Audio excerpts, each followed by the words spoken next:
All right, so good morning, everybody. Today is August 10th, 22. We're going to be talking a lot about the market today, a lot of market updates. But I wanted to first off say welcome back, Danny Steenberg. We're happy to have you back, those that are online. Some of you know Danny from being with us. It's been a year ago.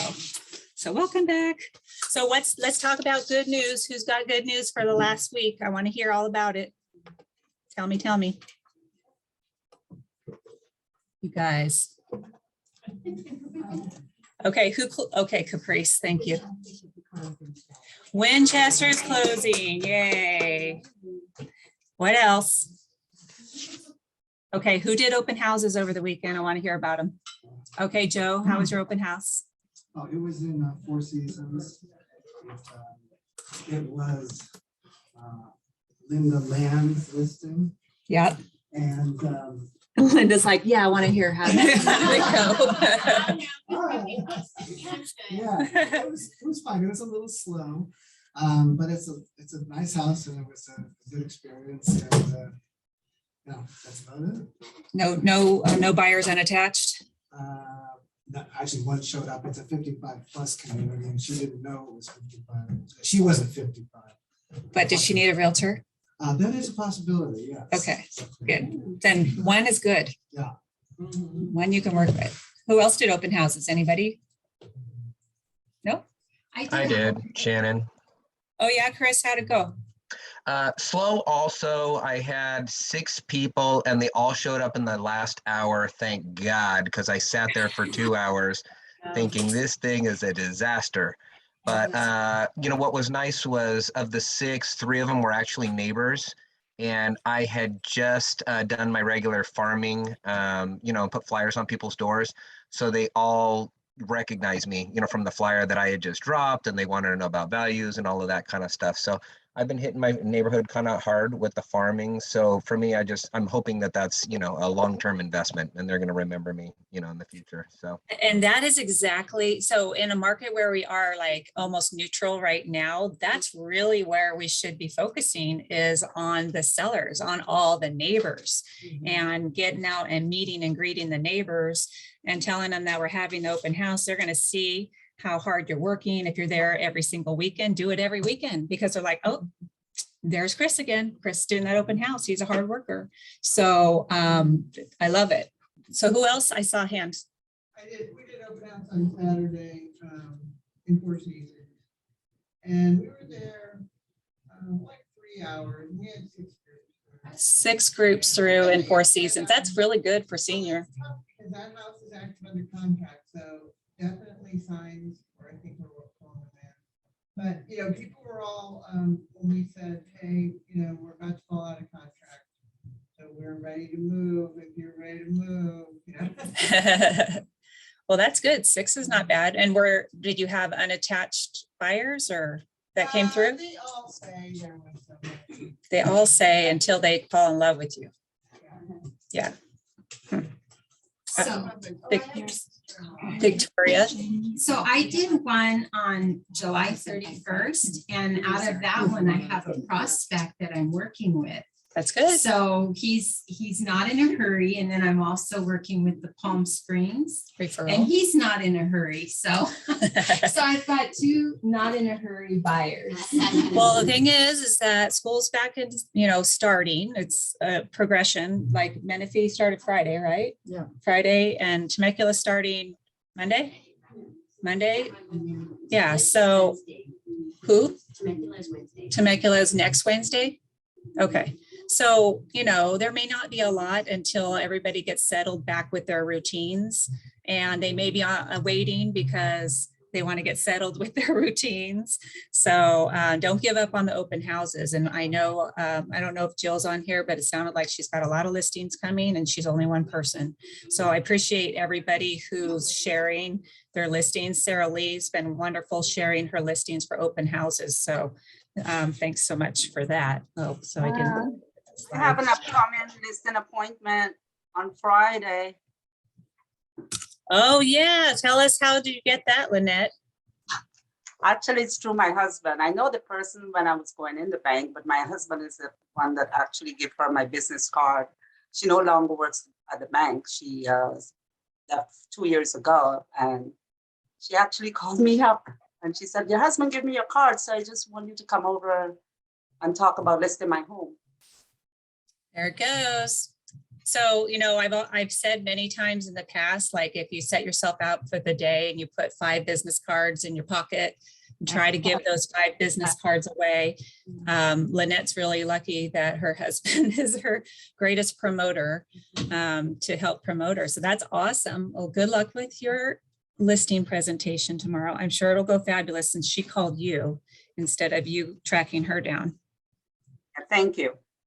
What other good news? Sarah Lee, I saw you pop on. Guess what? We sold the Anza property and I sold it myself. Hallelujah. Congratulations. And also sold Crystal Air. Nice. So, well, we're running out of open houses then. Yeah, so I Good for you. have to get more listings, right?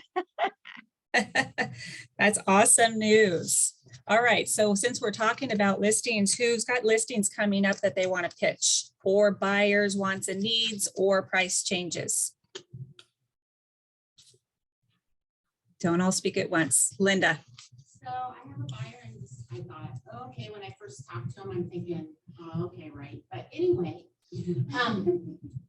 580 and under, a single family residence, 2-story, prefers a corner lot in Temecula, Marietta. So I actually did show this weekend, thanks to Joe for doing my open house, so I could do that. And point is, the guy said he's not in a hurry either, but I showed him 3 homes and literally 2 of them. He's like, okay, let me get my stuff together and we'll be writing an offer. So even though they say they're not in a hurry, you never know. Yeah. I mean, if they could say 3, I'm looking in 2 months. I'm just regurgitating Rick Barabee, but it's the truth. I'm going to be ready in 3 months. You better check back with them in, 6 weeks, because He's ready to write an offer. So nice. he told me he wasn't in a hurry. One and done is my favorite. I know. What else? Anybody else got any buyer wants or needs, price changes? I have a price change. Okay. Burnt Valley home, we reduced it another 10,000, so it's 678,888. It's a 9.78 acre parcel, all usable. It has 3 units on it, 1 main house and 2 cottages. It needs TLC, but it has a lot of potential. And so it'll be on the market. The seller's saying that they're probably going to keep it on the market for about another month. And if it doesn't sell, they might change it to a rental again. That's a bummer. Hope not. Yeah. So we're trying to do a price move to try to get some more interest back up into it. And it's not really in a place that's conducive to doing an open house. It's so far out there. Right. Yeah. So, Cool. Thanks, Donna. all right. Thank you. Anybody else? Hi, Mayor Shannon. Luke. This is Yeah. Sean. Hey, Sean. Hi. We have a price reduction on my listing that I have in Lake Elsinore. It's a 5-bedroom, 4.5 bath. It has an extra office also, and downstairs has an in-suite that has its own full bathroom. We were listed at 67750. Oh, I'm sorry, the square feet is 2,852. We were listed at 677,500, and now we're doing a range between 649,999 to 659,999. Perfect. I like doing the price ranges when you can't get your sellers to adjust. So for those that are not familiar with it, it's kind of a San Diego thing, but I feel like it works sometimes. If your price is, here and the seller wants to list here, then if, you could start with their price, or you can say, how about we do a range, and you get that low number in there. So when it's searched on the MLS, anybody at that low number, the listing comes up. The bad part is it comes up in the one line report with the high price. So some realtors are scratching their head as to why did it come up until they open the full printout, and then they see the range.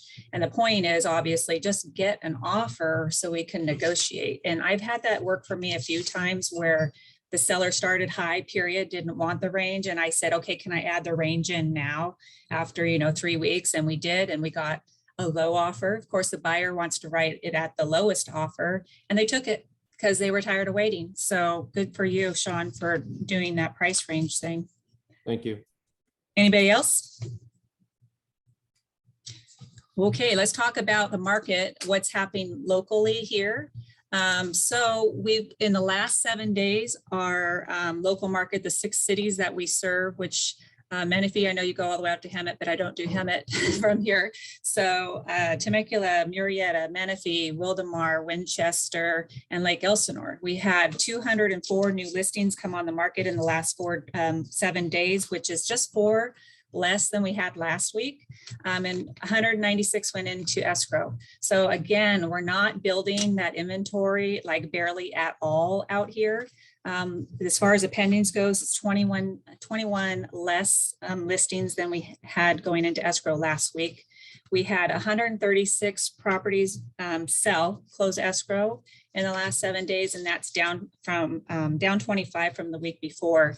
I decided I wanted to see how many homes were coming back on the market. So this is a new stat I'm going to start watching. So in the Temecula Valley in the last 7 days, 41 homes came back on the market. So I think if I just thought of this, 196, if we do, what's the percentage of that 41 that came back on the market? That would be an interesting thing to look at. All of Temecula Valley active single families, we have 1,416, which is up only 17 week over week. And then in the city of Temecula only coming soon and active, we have 326, and the lowest price point is 480. And in Menifee, coming soon and active, we have more, 374 homes, and the lowest price point is 280. What the heck? $200,000 difference? Oh, you know what? But it might be 55 plus, That's right. like on Murrieta, like there's a smaller. I did not take out the seniors, but seniors count too. Yeah. I'm almost there. Okay, Riverside County, we have 5,307 active listings, which is only up 98, and price changes this week. We had 243 price changes in the Temecula Valley, which is down from the week before. I think the last 2 weeks we had an increase and an increase as far as those price changes go. So I don't know why it's a little bit different. Oh, I forgot to make these a little bit bigger. All right, so I've got the realtor report from Adam Ruiz that talks about June and July's numbers. So let's just talk about that real quick. The median home price in Southwest Riverside County was down 6% from a month ago. So it went from 615 down to 580, but it was up from a year ago. A year ago, we were at 550. And it's up 33.3% from 2 years ago. So maybe pre-COVID there. Unsold inventory, we increased again, and now we're up to 4 months of inventory, which is a wonderful thing because 4 months, we've been sitting at 2 months of inventory for how many years?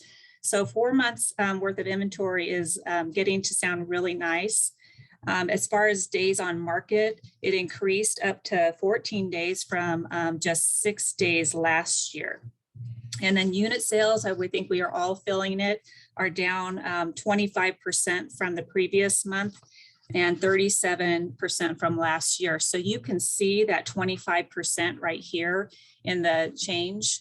June, we had 668 million in volume, and in July, only 477 million. That's huge. So anyway, let's see what the next slide here. So here's a year over year median price for the month of July. Let's see, where's the most affordable place to live now in 2022? Hemet. Hemet is the most affordable, and Hemet had the biggest price change. almost the biggest price change. So the city of Temecula had 12.8% price change year over year as far as the median price goes. Menifee 13.6%. Holy moly. That's the place to be selling homes or living so that you can get those equity increases.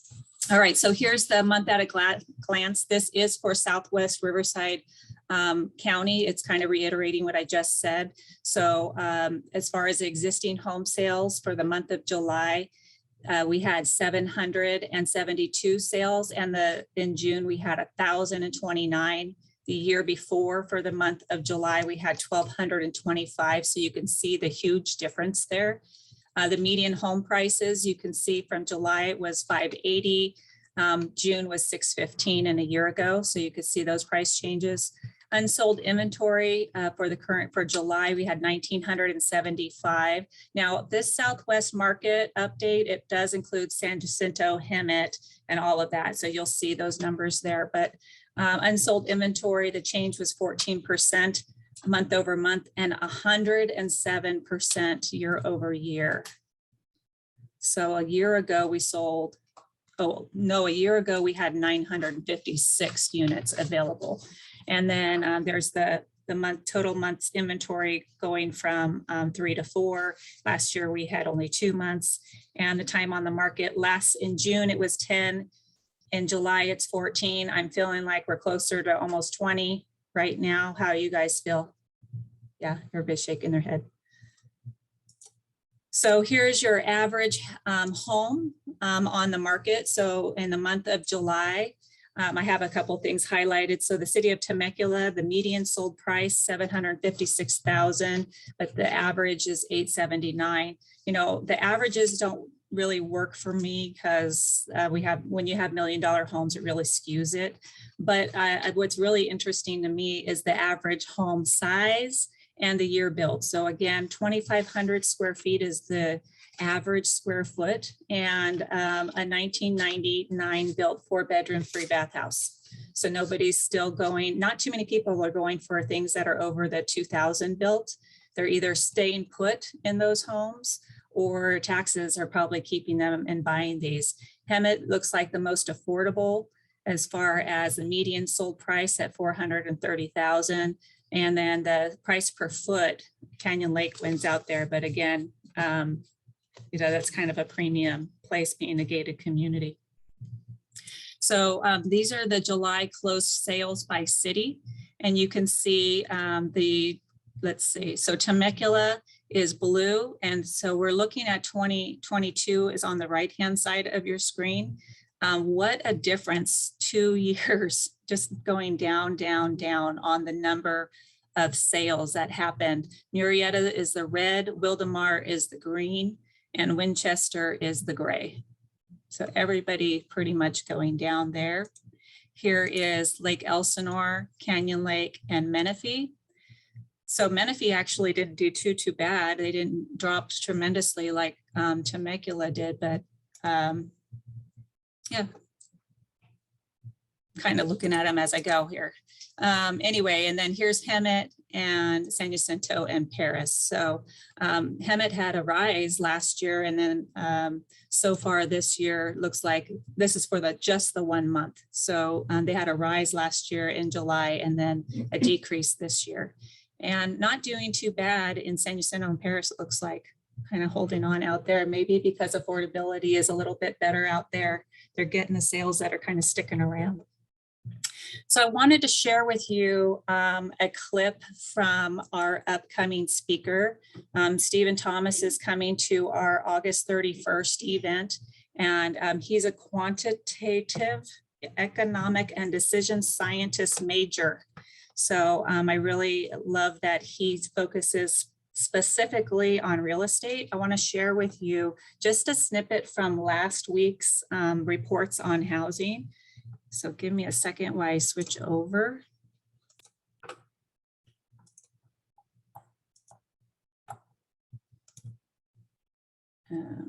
Make sure you'll be able to hear it.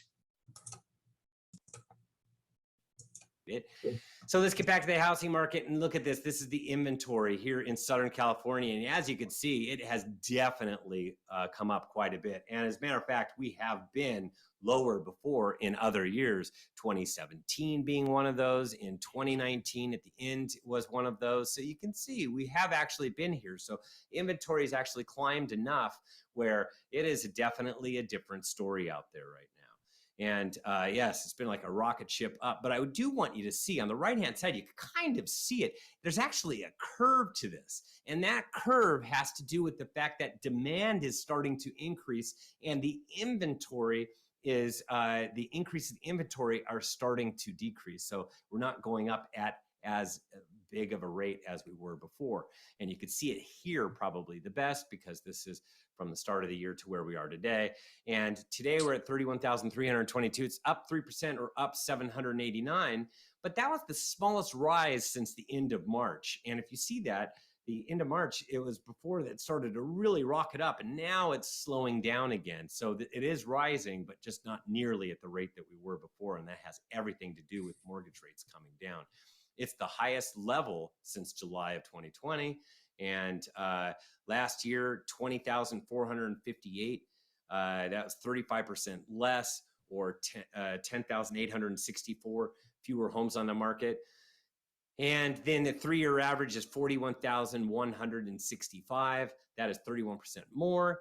And you can see here, so the dotted green line was 2013, and that's what happens when interest rates, they were kind of flat at the beginning, and then they went up, and it drew up the inventory, which we see in the green solid line is inventory in 2013. The dotted yellow line is this year, dotted orange line, and that is this year's interest rates. And you can see what's happened. This isn't even, because I do this every 2 weeks, so it doesn't even take into account when it got all the way up to 6.25%. But since then, you can see it's come all the way down to that 5.09%.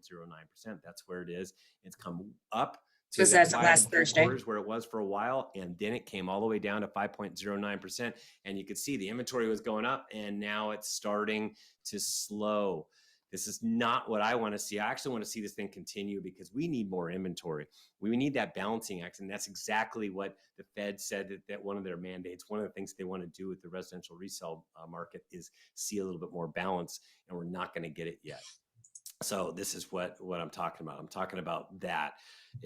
That's what's happened with the 30-year mortgage, and this is what's going on with the inventory because of it.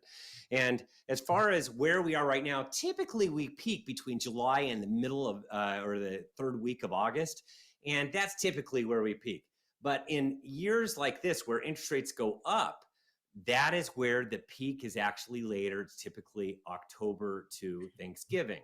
And that is exactly what was going to happen. As long as we had 5.7% interest rates or higher, it's just going to continue to go up. But then we have since come down in interest rates. And now what I'm seeing is that we're not necessarily going to peak before the third week of August, yet we are going to peak most likely as long as the interest rates stay kind of like where they're at right now and keep on going down to that 5% level or even below 5%. What's going to happen is we're going to peak in September. And once we peak in September, it's going to start to go down.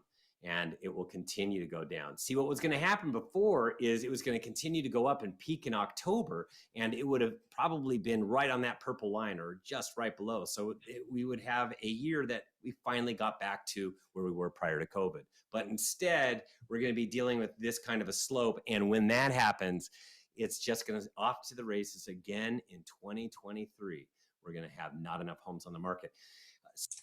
All right, I'm just going to pause it right there just to pique your interest. I know I'm a nerd when it comes to all of these charts and graphs and stuff like that, but I just wanted to share that little bit with you. He's talking about the amount of inventory. So those of you who have buyers, if the peak is coming in just 3 weeks, buyers can't sit around and wait and say we're gonna have more and more and more inventory. It would probably not. So we probably have the most we're gonna have in the next 3 weeks. And then it's going to start dropping off because fall and the holidays are coming. So one more thing I thought I would share with you is just kind of a comparison that Stephen Thomas had regarding the Great Recession versus today's housing market. So during the Great Recession, there was a ton of homes. How many were here here in real estate during the Great Recession? Yeah. So we had tons and tons of homes on the market. Right now, our inventory is very limited. During the Great Recession, we had a low demand. And right now, we kind of still have a little bit of a low demand. So that's the only thing that we're kind of on par with is the semi-low demand, but it's building. Way too much supply versus low demand. It means it starts to heavily favor buyers. That was the Great Recession. But right now, the low supply and low demand is more of a getting into a balanced market. And those of you who are working with buyers, you're definitely seeing it. You're able to write offers at list price or ask for concessions, and it's happening. We're asking for huge amount of credits for repairs, and it's happening. So that's not a terrible thing. During the Great Recession, we had no or low down payments. That was normal. Now the lending's changed. We're having larger amounts of down payments that are happening right now. During the Great Recession, I mean, if you can breathe, you could get a loan. So subprime loans, pick a payment, teaser rates, adjustable rates, total fraudulent lending happening. But right now we learned our lesson and everything's much tighter. You have to have pretty good FICO scores. Right now, the average buyer's FICO score is 745, where back then it was only 681. Like I said, if you could breathe and you had a credit, any amount, you could get a loan. We had a lot of, in the Great Recession, cash out refinances because, people were either cashing out and buying another home and then letting their home foreclose, or they were buying all their toys. Right now, the higher rates that just happened are kind of keeping people from cashing out all of their equity. So back then, the national delinquency rate for the June prior to the Great Recession was 4.7, and the current national delinquency rate is 2.8, and it's at its lowest since ever been tracking. During the Great Recession, $5 trillion of tappable equity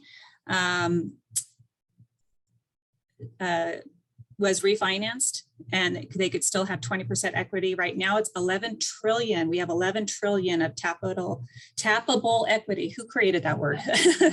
Anyway, so that's pretty amazing. That's just a saying, how much our prices have gone up in value. And then during the Great Recession, 31% of all homeowners had no mortgage, and today's 37% of all homeowners have no mortgage. So I think people kind of learned their lesson, or they started to pay cash. They're working their way down on their mortgages. And then bankruptcies, 574,000 per quarter prior to the Great Recession, and right now we have only 91,000. But there's been some bankruptcy changes, rules changes, where you can't do it over and over again, I think, since then, because everybody would foreclose and then they call bankruptcy, or they sell short and they bankrupt themselves so that they didn't have to repay the bank. So lots of changes there. I just thought I'd throw that out there. But the point is, going back to invite all of your realtor friends. You guys please RSVP. I'll send the link out again today so that you can RSVP for this. It will be at the Association of Realtors. So anybody of your realtor friends, they don't have to feel threatened that they're coming to an office. They can go to our local association office. And of course, we'll have breakfast for everybody. And hence the reason we need to know how many people are going to be there. But also we're thinking we're going to probably fill the room. Orange County had him yesterday, and they had 75 people. And I think that was almost to the limit of what their room would hold. So I'm looking forward to this event, as you can probably tell, because I like this guy. All right, and then just a couple more reminders before we get on to a little bit of tech training. The Imagine Real Estate event is happening October 11th. It's actually, the conference itself starts on the 12th, and you can RSVP now. And get your badge ready to go so that when you walk in, you can just walk right in. There are some pre-events that you could pay for, and some speakers that you can pay for during the 12th and the 13th. And Tom Ferry's going to be the keynote speaker, and I think he's great too. MVP is coming up next year. This is like way in advance. I'm just skipping over the holiday party. We're just gonna go on to going to Vegas. So MVP is coming up March 26th through 28th. And I just want to kind of remind, I said it before, but this is at the Caesars Forum area, but it's not attached to Caesars Palace. So if you are going to go, they haven't announced where the blocks of rooms will be for the hotel, but I will tell you that like the Link and Harrah's and stuff, it's kind of over in that area. So if you want to pre-book or you have free rooms because you're a gambler, then go get them right now. Who's the gamblers? Me. Okay, I am going to put Victoria on the spot a little bit because Victoria has, and as she was talking, she has a client in Palm Springs that has said, don't call me for a while. And so on top of, she sends these video messages, but on top of that, she makes these video messages that talk about the market. And I just thought it was a really great way of utilizing the tools that we have. I'm going to share with you what the video message kind of looks like. And then Victoria is going to share with you how does she put it together. So hold on a sec. I move my stuff around.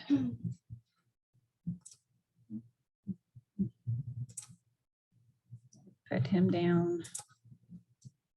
Okay. So here's Victoria's message that I am lucky enough to get in my email. Hi, I'm Victoria Evans with Berkshire Hathaway Home Services. I'm coming to you today to provide you with the property market data for June as reported by the California Association of Realtors. The average interest rate went down slightly from last month's noted rate of 5.78% to a current rate of about 5.52%. However, interest rates are projected to rise again soon as a result of concerns over inflation. Okay, I'm gonna just stop right there. In the highlighted cities of Temecula, Marietta. Okay, I just want to stop right there so you kind of get the idea. She's talking and then she's pulling slides in. So I'm going to mute myself so that you could turn your speaker on.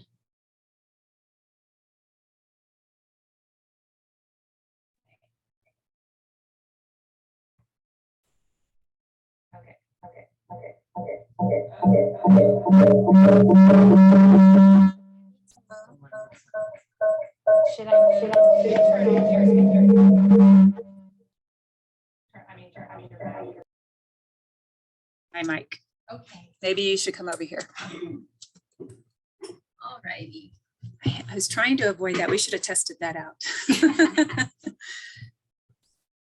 Okay. Okay, so can you hear me all right? Good, good. You guys out in on that are on the Zoom? Yes. Can you hear? Yes. Okay. Thanks, Cecily. Okay, so. Wait, you got to share your screen first. Oh,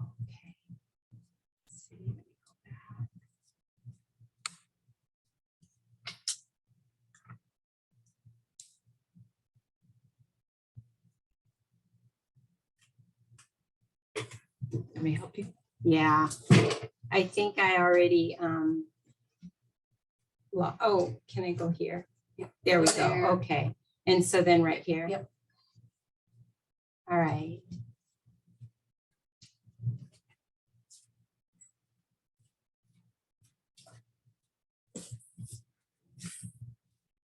Okay, not so once shared. I do share, There you go. okay, so, all right, I'll just. Now we see everything. Yeah. So I'll It's close okay. this, and I'll go over here. And then I'll come here. Okay. Wait, now I so- got to share again because it closed it. Oh. All right. I see. Now you see my challenges, why I have so many tech challenges when I'm doing Zoom. Okay, so now I'm in the VAC. So I've already created my video. So I've already created my video on Zoom. Okay. So it's just me and I'm recording the information for you know, everyone that I send the emails to. But once it's downloaded and it's a MP4, then what I do is I go to the Resource Center.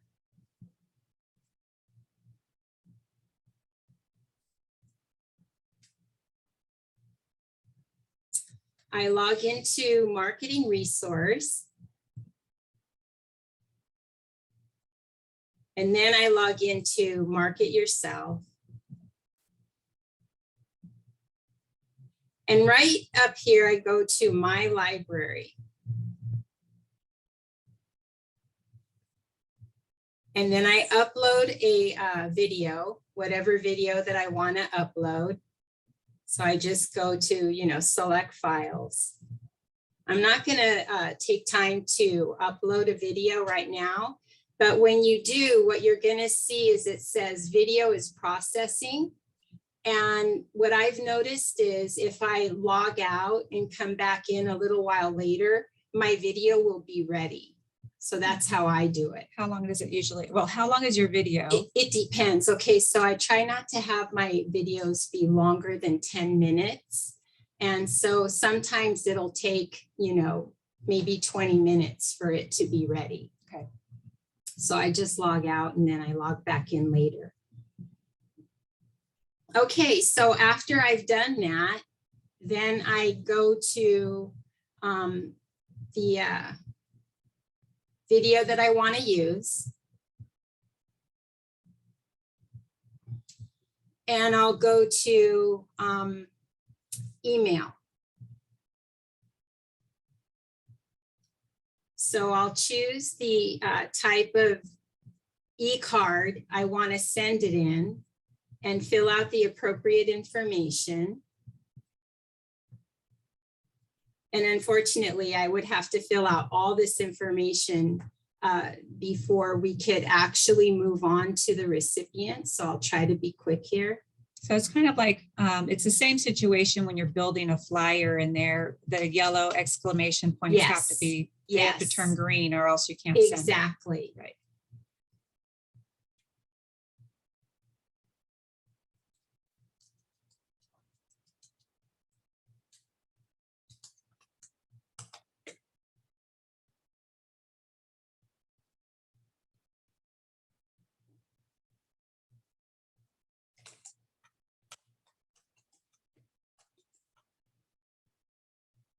And so I know I'm getting ahead of you a little bit, but when you send these out, oh, you're going to get to it. I'll wait so you show it. So now I've added the information that I need to include. If you don't want it to say something you might be interested in, if you want to give it a specific title, you should change that. Because if you don't, that's how the subject line will read. Oh, yeah. Okay, so then you come over to add recipients. And you can import them from your system. And once you do that one time, they'll always be there. Or you can add something. So I'm just going to add it because it's a lot faster. So you've added your entire database? Yes. So, you know, you guys, if you have your database in BAC, it's got an import and export function. So if it's already there, you can export out and import into here. And my question was, so now I see how you're doing this, is you could probably send it to yourself in forward, but then you're going to miss out on the best part, right? Right. Okay. So I'm gonna. So if you don't have a database and you don't want to go through that, you can email it to yourself and then email it to direct. But the thing with that is if you do more than like 9 or 10, you might get blocked for spamming people. Yes. I always try to just do a not more than 7 or 8 at a time. Really? It should be able to do all of them and then just send it out slowly. I had a little trouble with that and a lot of them got bounced. Gotcha. So anyhow. All right, so there it is. So I'm gonna just close it now. And then I go ahead and I can either schedule it or I can send it now. So I'm gonna send it now. and it tells me all about that. The good news is I created a little instruction sheet that has all of these steps. So if you miss anything, I'm sure Shannon will email that out to you. You're such a good teacher. Okay, so I've already done this before. So I'm going to go back, and now I'm going to look and see who's received it. So I think most recently I sent one to a client.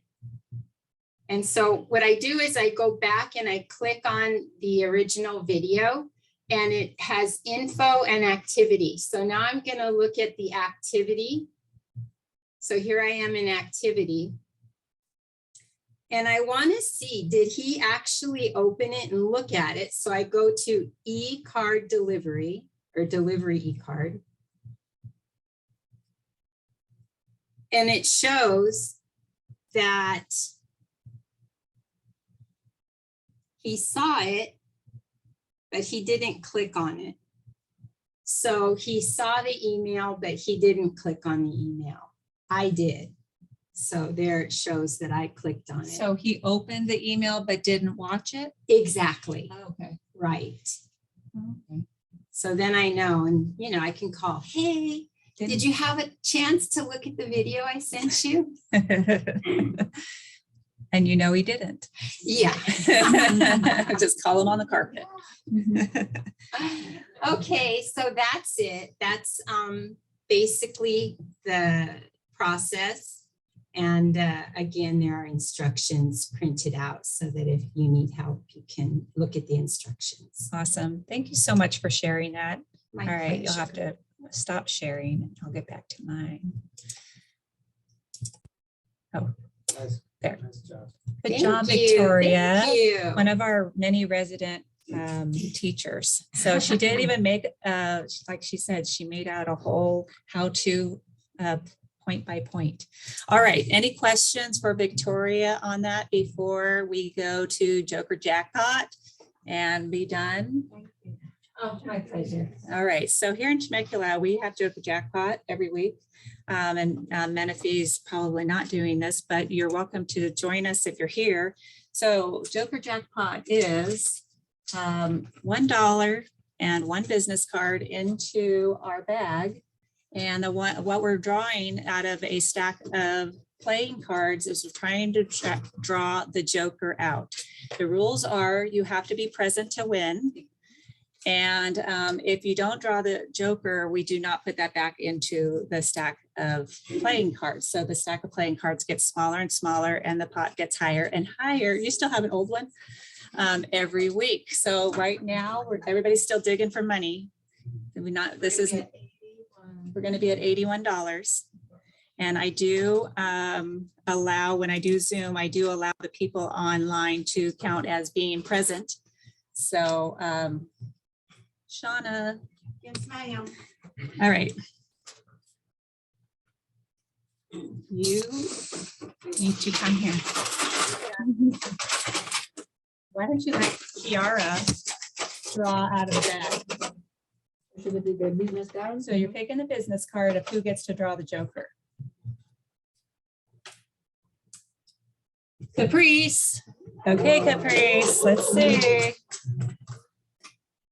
And then these, if you're not here, we just throw the card away and we pick again. So Caprice gets to draw for the Joker. I was about to go into the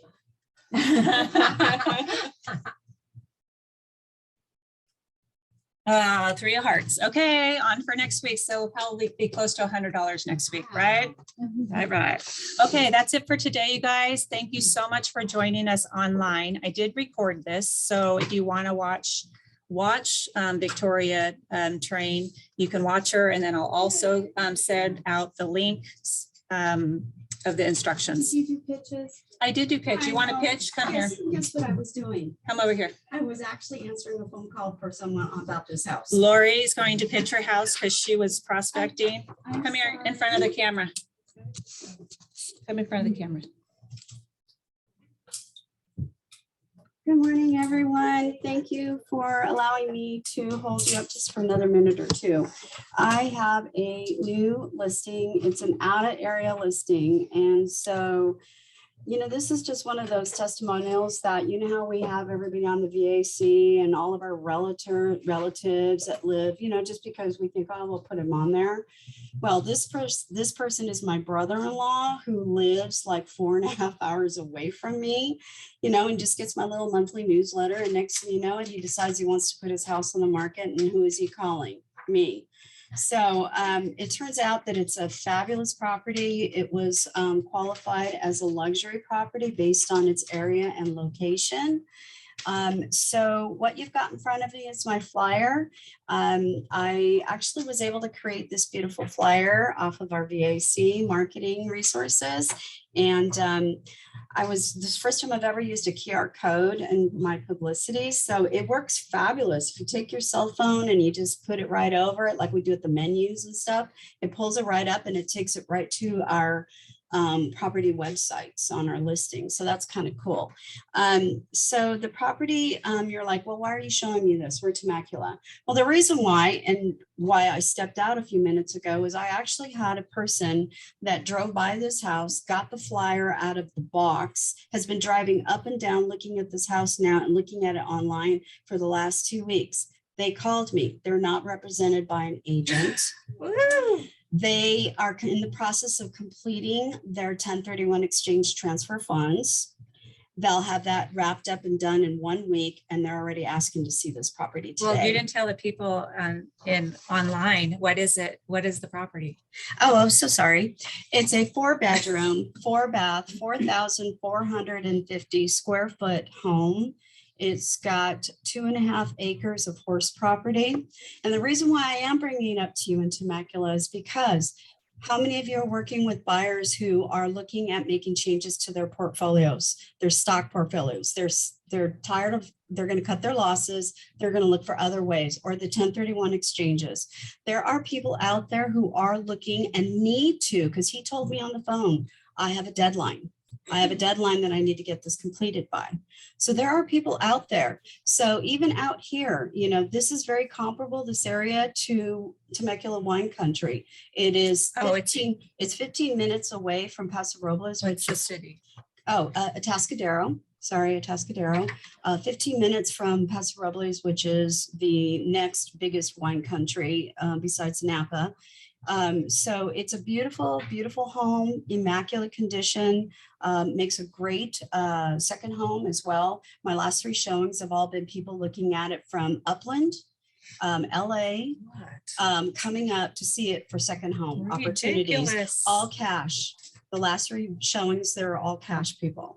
So if you've got buyers you're working with that just say, look, I can't do Temecula anymore, it's gotten overpriced, it's got whatever, you're looking at a luxury property with the ability to build. I just attended their Atascadero city meeting yesterday on a Zoom, and Atascadero has now implemented ADU floor plans, stock floor plans that they're making available anywhere between 300 square feet up to 1,100 square feet, 3-bedroom, 2-bath homes. And they're already offering the stock plans. Wow. So if you're looking for someone who is really got some money they need to spend, there's opportunity to build a second house on it, second unit.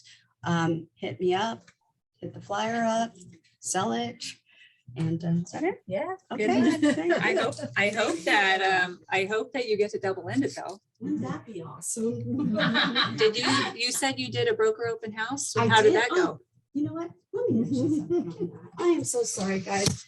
This is something new to me that I've never had happen to me before. Because it's an out of area listing, I was driving up there. I was there for 4 days, just doing this old school marketing campaign. I literally was on my phone and looking at all the local real estate brokerages. I hit up Century 21, Coldwell Banker, local ones, you name it. I was there with my little flyers and my little biscottis from Costco. Hi, here you go. Look at my property. But while I was there in driving, I stumbled onto the local real estate board, right? Walked in with my little flyer, and guess what? I got on their caravan schedule and I got to be on their Zoom weekly meeting yesterday morning and make the pitch on the property. Nice. Never had that ever happen before. I don't know if we can ever do that again, but you know what? Think about that. If you've got an out of area or a listing that's not maybe real close by, hit up their board, ask if you can zoom in, because everybody's doing Zoom now, zoom in on their agent meetings and pitch your properties. Why not, Hey, right? pitch your properties at our local association. How about Well, that? that That's a too, novel that too, idea. that They do it too. twice a month, but Yes, so not broker- everybody goes. Broker House went well. Caravan is next Tuesday. I've got them all coming to the house. So All right, awesome. Thank you.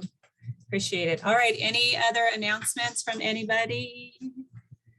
Okay, I'm going to say my schedule correctly today. I am in Temecula all day today, Menifee all day tomorrow, and splitting the day on Fridays. So if you guys need me, you have my cell phone. Just get a hold of me.